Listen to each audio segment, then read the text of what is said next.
어떻게 저는 네. 칼로 말아요. 아, 택시 잘못하면 약간 정치 이야기에 휘말릴 수가 있어요. 한 만 10년 정도 지나면 시장 규모가요. 저야 조금 빠지면 들어가고 싶죠. Welcome back to the show, fellow Wall Street wannabes in Korea. 안녕하세요. 미공개 강의 호스트 김지윤입니다. 미국 투자자들은 어떤 생각을 가지고 투자를 하는지 알아보고 또 영어도 배워보는 하이브리드 강의. 오늘 주제는 모빌리티, 투자 인사이트 전해주실 백창규 팀장님과 함께합니다. 안녕하세요. 안녕하세요. 자율주행보다 편안한 주식의 길을 알려드릴 백창규 팀장입니다. 근데 제가 오늘 좀 재밌는 포인트를 집어봤어요. 예전에는 우리가 자동차를 사면은 뭐 연비가 좋아, 뭐 엔진이 잘 나가, 아니면 뭐 승차감이 좋아 이런 얘기를 했는데 요새는 좀 다르게 얘기를 하더라고요. 차가 업데이트가 됐어, 이런 새로운 기능이 생겼어 라든지 화면이 이렇게 커졌어. 뭐랄까요, 이게 자동차 얘기가 아니고 뭐 스마트폰 얘기하는 것 같다는 생각이 좀 들거든요. 요즘 자동차 업계에서 많이 나오는 표현이 하나 있거든요. 차가 스마트폰이 되고 있다. 그러니까 예전에는 자동차를 사면 기능이 10년 동안 거의 그대로였죠. 뭐 바뀔 그쵸, 게 바뀔 게 없죠. 근데 이제는 소프트웨어 업데이트로 기능이 바뀌기도 하고 심지어 새로운 기능도 추가도 됩니다. 예전에는 그냥 뭐 차를 산다였는데 이제는 전자기기를 산다라는 느낌이 좀 더 많이 들더라고요. 그래서 이제 자동차 산업을 단순한 제조업이 아니라 이제 기술 산업으로 보는 측면이 좀 강화되고 있는 것 같습니다. 오늘 얘기 많이 나올 이 단어, 자율주행. 그러니까 이제 이동 시간이 단순한 이동에 쓰는 시간이 아니라 일을 하거나 아니면 뭐 컨텐츠를 보거나 같이 놀거나 생활 공간이 되지 않을까 싶어요. 그렇군요. 그래서 오늘 이 이야기를 정말 재미있게 또 풀어주실 분을 한번 모셨습니다. 최근엔 또 일론 머스크의 가족이 되셨다고, 테슬라 오너가 되셨대요. 그래서 전기차에 제대로 입덕을 하신 분이십니다. 차 얘기만 나오면은 정말 눈빛이 반짝반짝 거린다는 연예계 대표 자동차 덕후 데프콘님과 함께합니다. 네, 안녕하십니까. 반갑습니다. 아유, 반갑습니다. 예, 아유. 야, 좋은 정보 건져가야겠습니다. 자, 시청자 여러분들의 주식 계좌에 평화 빨간불을 가져다줄 힙합 비둘기가 왔습니다. 오늘 주제가 이제 모빌리티라고 해가지고 제가 너무 또 좋아하는 분야, 관심 있는 분야라 그냥 달려왔어요. 역시 뭐 텐션이 정말 남다르십니다. 네네. 지금까지 출연자 중에 지금 제일 올려주시고 시작을 하게 되는데, 근데 평생 내연기관차만 고집을 하다가 최근에 전기차로 입덕을 하셨다고요. 생애 첫 전기차를 테슬라로 선택을 해줬어요. 예, 그래서 모델 Y 롱 레인지를 출고를 해가지고 하도 이제 주변에서 이 전기차는 완전히 또 다른 장르라고 해가지고 제가 그래서 이제 딱 구입을 했는데 차가 조용하니까 음악 들을 때 기가 막히더라고요. 막 스피커가 막 10몇 개씩 되니까. 혹시 FSD가 있으신가요? 제 건 없어요. 제 거는 미국산이 아니라 없대요. 근데 이제 제가 얼마 전에 그 촬영 때문에 이 사이버 트럭을 제가 한번 타봤거든요. 근데 이제 FSD를 한번 맛봤는데 얼마나 뭐 대단하겠어라고 했는데 강변북로에서 이 버튼 하나만 딱 눌렀는데 지가 알아서 그냥 차선 변경의 속도까지 다 알아서 가는 걸 보고 내가 깜짝 놀랐어요. 그래서 이게 말로만 듣던 미래구나. 오늘 벌써 시작부터 너무 기대가 많이 돼요. 그래서 오늘은 우리 일상을 가장 빠르게 또 가장 많이 바꿀 수 있는 모빌리티 혁명에 대해서 이야기를 좀 해보려고 합니다. 이동의 불편함을 해소하는 과정에서 어떤 비즈니스가 탄생하고 또 어떤 투자의 기회가 있는지 지금부터 파헤쳐 보겠습니다. 네, 본격적으로 트렌드를 살펴보는 시간이죠. Who runs the stream? 벌써 테슬라의 반자율주행이 우리 사회에 꽤나 밀접하게 다가와 있거든요. 데프콘님은 완전 자율주행 5단계요? 5단계 언제쯤 될 거라고 생각하세요? 데이터 학습이 지금 빠르게 되고 있다면 5단계까지는 한 5년 안에는 좀 이루어지지 않을까라는 그런 생각이 드는데, 일단 2년 안에 2단계가 어느 정도 우리 도로에 쫙 이렇게 어느 정도 대중화가 되면 그 다음에 이제 5단계까지는 좀 더 빨리 오지 않을까. 사실 이제 단계 얘기를 했는데 좀 익숙하지 않은 분들도 계세요. 네. 좀 설명 좀 해주세요. 제가요? 알겠습니다.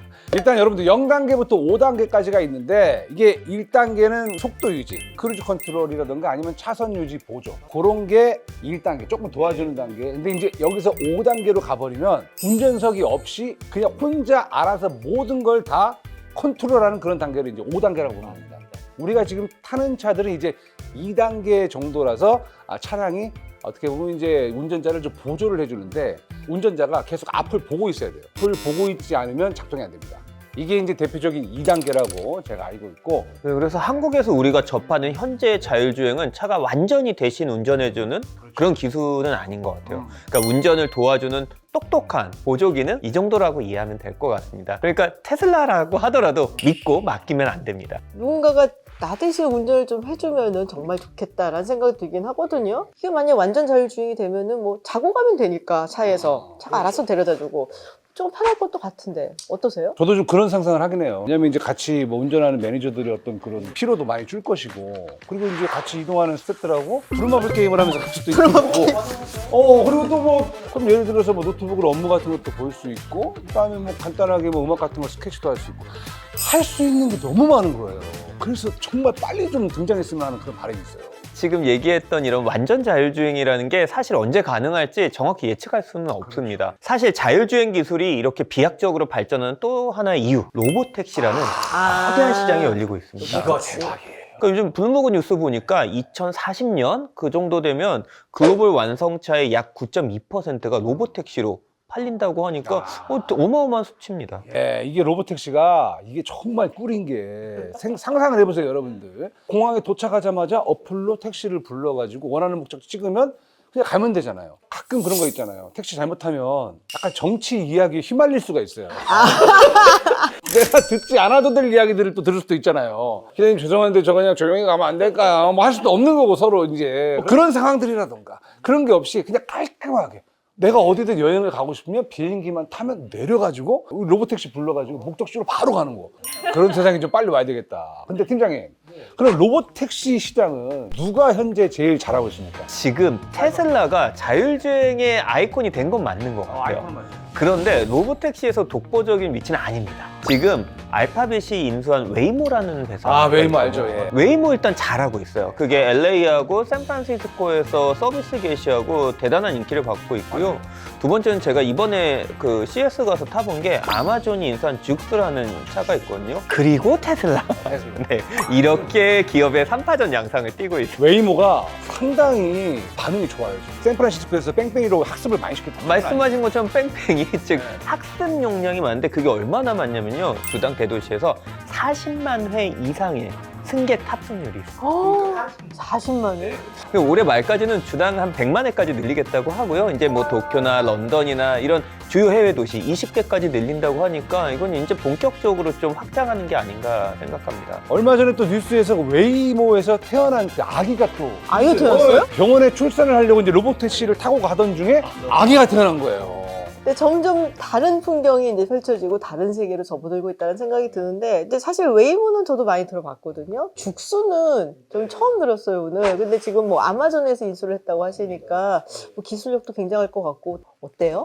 딱 앉으면 내가 선택할 수 있는 색깔, 내가 원하는 분위기와 음악까지도 다 개인화를 하는데 그게 다른 사람들을 방해하지 않더라고요. 내가 듣는 음악 때문에 이 사람이 듣는 음악이 방해받지 않고 또 내 같은 색깔 때문에 이 사람이 방해가 되지 않아요. 뭐지? 그게 어떻게 같은 공간에 있는데? 앉아있는 게 차량을 탑승했다가 아니고 굉장히 편한 응접실에 이러고 앉아서 편하게 간다.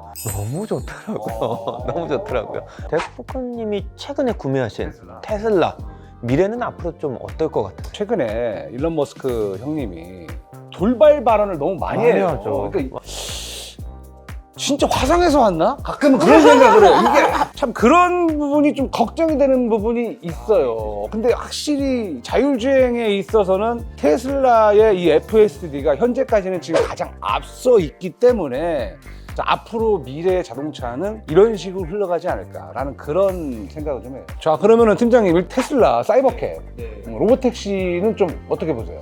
아직 테슬라가 웨이모한테는 조금 밀린다는 이게 평입니다. 일단은 사이버캡 이거는 좀 개념이 다른 것 같아요. 운전대가 없습니다. 없어요. 완전 자율주행 모델로 이제 개발 중인데 여기서 핵심은 그게 중요한 거예요. 제가 제일 좋아하는 택시. 운전하지 않을 때는 그걸 남한테 빌려줄 수가 있어요.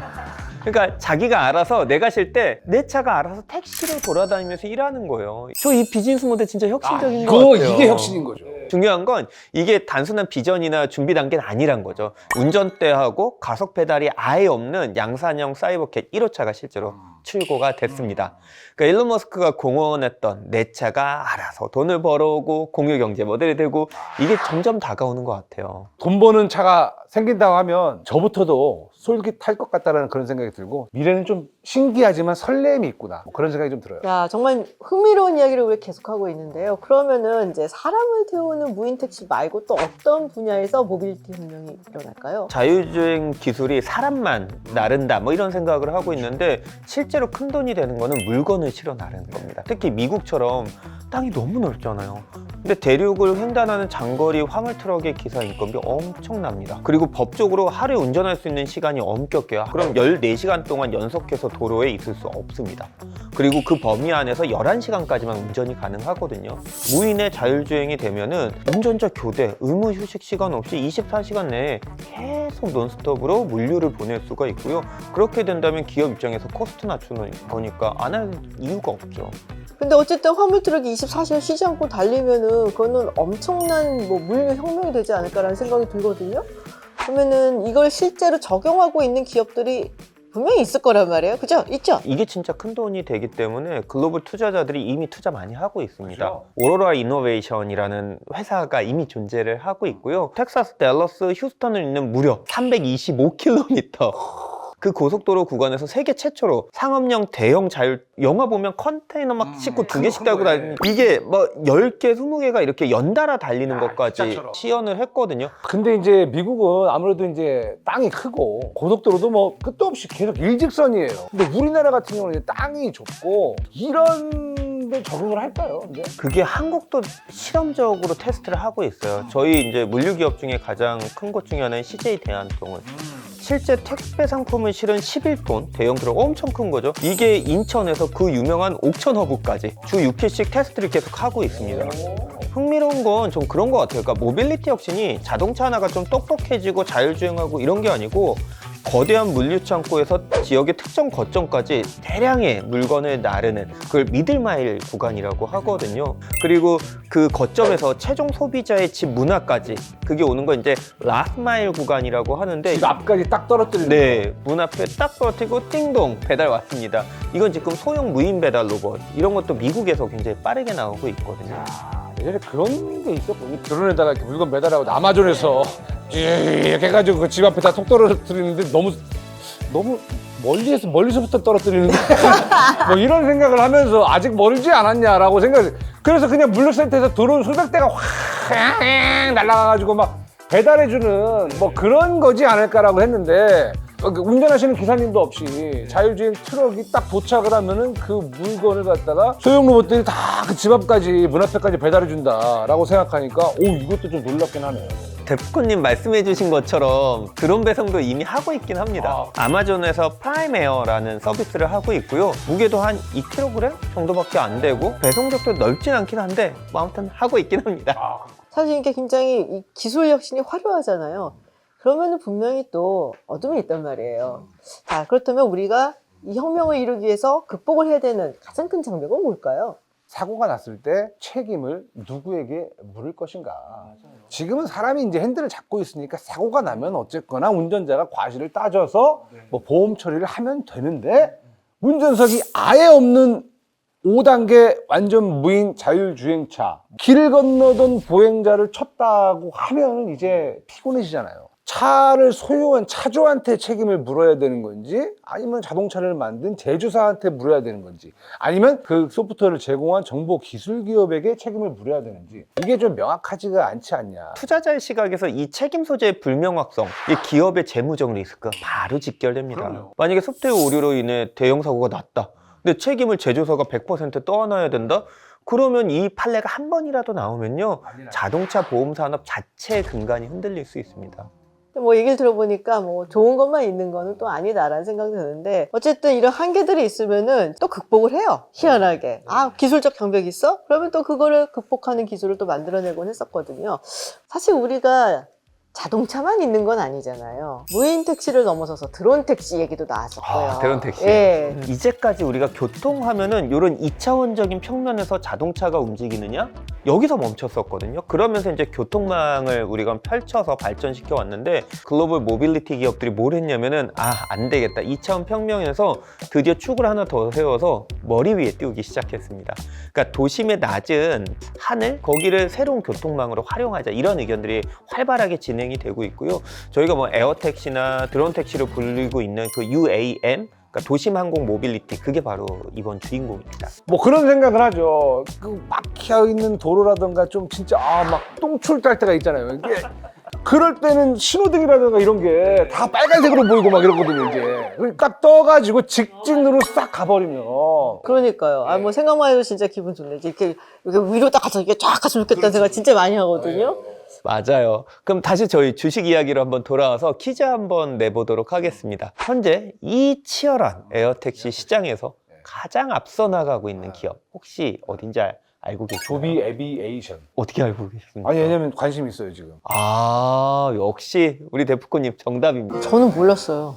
조비가 좀 무서운 점이 기체를 잘 만드는 그런 게 아니에요. 상용화 하려고 글로벌 그 파트너십을 굉장히 잘 구축해 놨거든요. 생산은 누가 하느냐? 도요타에 맡겨요.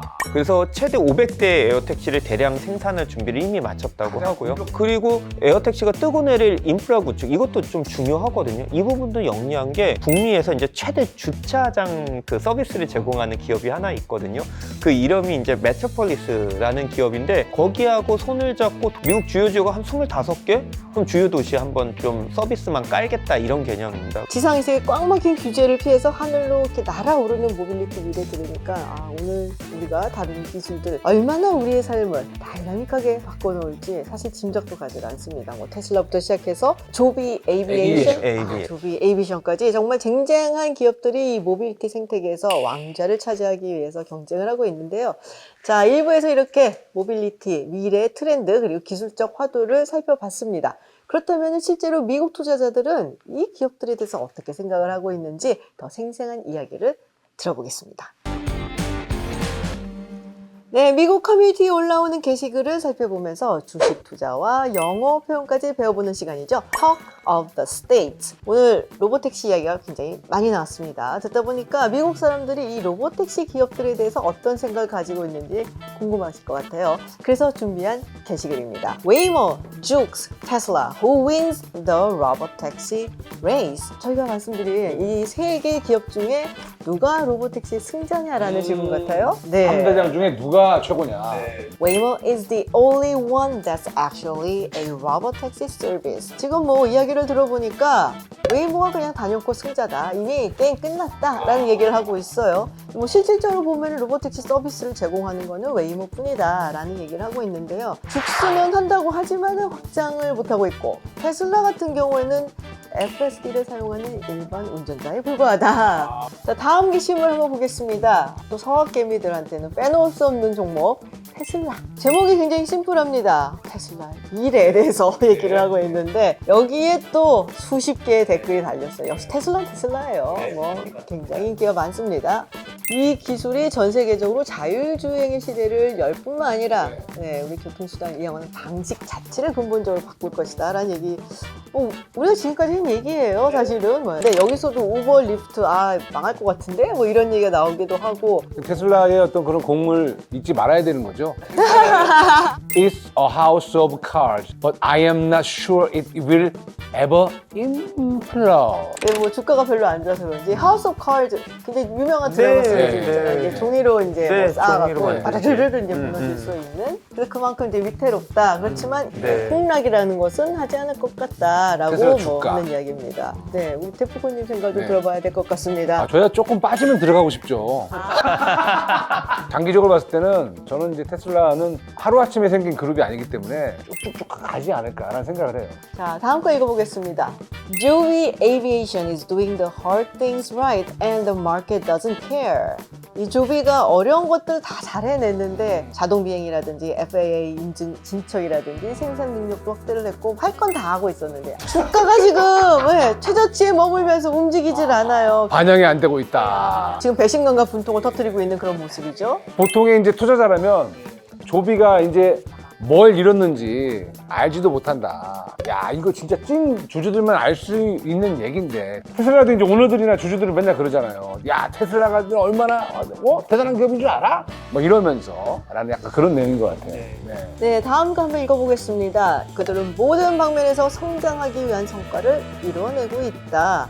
맞는 말씀 같아요. 그러니까 UAM 시장에서는 충분히 잘하고 있고 앞서 나가고 있지만 이게 진짜 숫자를 만들어낸다? 매출 올리고 수익 내고 사실 지금 좀 답답한 상황이긴 합니다. 어떻게 저는 네. 타이어 말아요.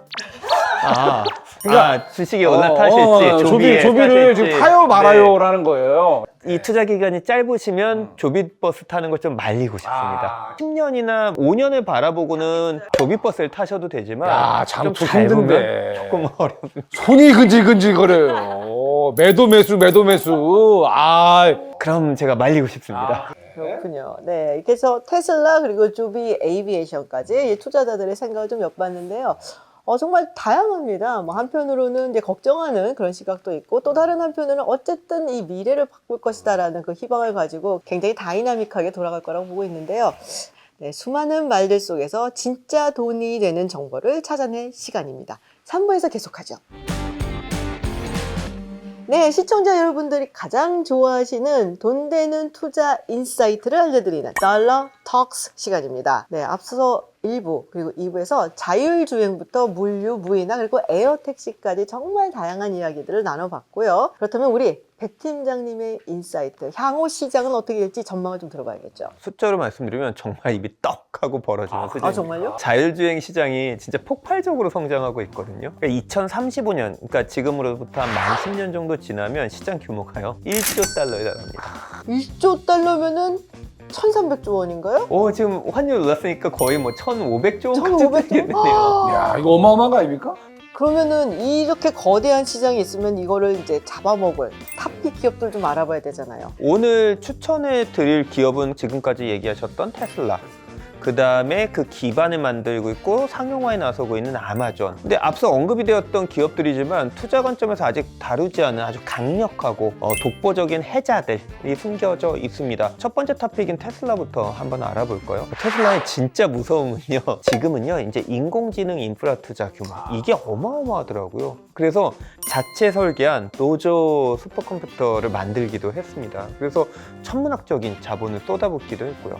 잠시 중단되었던 이 슈퍼컴퓨터 프로젝트가 다시 시작됩니다. 슈퍼컴퓨터가 왜 필요해요? 전 세계에서 뭐 수백만 대, 수천만 대 차에서 들어오는 정보가 있을 거잖아요. 그렇죠. 이 어마어마한 주행 영상 데이터를 끊임없이 학습해야 됩니다. 다른 완성차 업체들은 차를 잘 만들어도요, 이 엄청난 컴퓨팅 파워, 그 다음에 데이터 처리 능력, 이거에 투자할 여력이 안 돼요. 자금력이. 네, 그런 점에서 이미 큰 격차가 날 것으로 저는 보고 있습니다. 테슬라는 지금 슈퍼컴퓨터를 이용해가지고 끊임없이 계속해서 빠르게 학습을. 근데 그렇게 말씀을 들으니까 그냥 자동차 회사가 아니네요. 그렇죠. 예, 인공지능 빅테크 기업이다라고 봐야 될 것 같은데.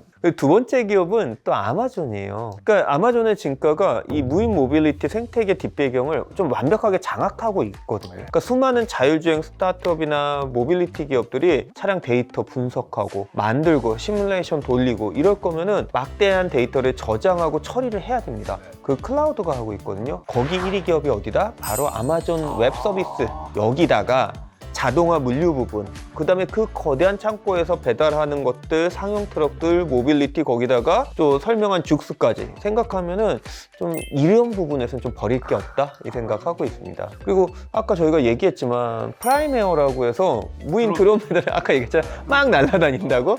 그 배달 프로젝트를 계속 확장하고 있어요. 네, 뭐 지금 들어보니까 테슬라의 압도적인 슈퍼컴퓨터 인프라에다가 또 뭐 아마존, 뭐 클라우드 그리고 물류 융합. 네, 오늘 뭐 이렇게 기업들을 추천해 주셨는데 이들의 숨겨진 해자를 듣고 나니까 이 모빌리티 시장 어떻게 개편이 될지 정말 기대도 되고 투자를 해봐야 되지 않나라는 생각도 듭니다. 네, 오늘 이렇게 시간 가는 줄 모르고 마지막까지 달려왔습니다. 우리 데프콘님께서 오늘의 강의를 세 줄로 요약을 해주신다면? 자율주행은 단순한 기술을 넘어서 운전 노동을 없애고 자동차를 스스로 이제 돈을 버는 수익형 자산으로 바꾸는 거대한 비즈니스 모델이 될 것이다. 여객뿐 아니라 화물 트럭과 배달 로봇이 결합된 물류 시장에 혁명이 일어날 것이다.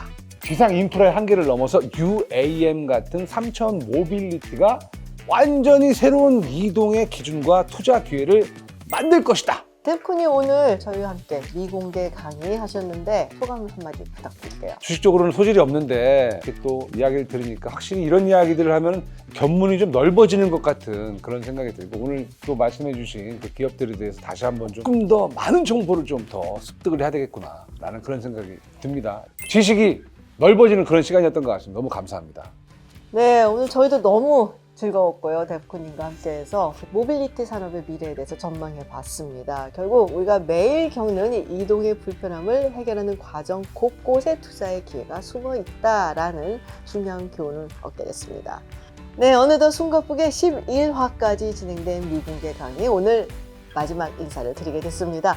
미국 투자자들의 생각을 읽어보면서 투자도 배우고 또 영어 공부까지 했던 이 바쁜 여정을 함께 해주신 우리 시청자 여러분 덕분에 저도 정말 즐겁고 행복한 시간이었습니다. 우리 백창규 팀장님도 소감 말씀해 주시죠. 저 역시 성공 투자의 길을 함께 고민할 수 있어서 저한테는 뜻깊은 시간이었던 것 같아요. 11화 동안 저희가 나눈 이야기들이 험난한 시장에서 또 여러분들의 든든한 내비게이션이 되었길 바랍니다. 오늘 소재였던 모빌리티 산업의 미래처럼 여러분의 자산도 멈춤 없이 확장해 나가기를 진심으로 바라겠습니다. 감사합니다. 단순한 주식 종목 하나를 아는 것을 넘어서 세상을 바꾸는 거대한 흐름을 여러분과 함께 공부할 수 있는 시간이었고요.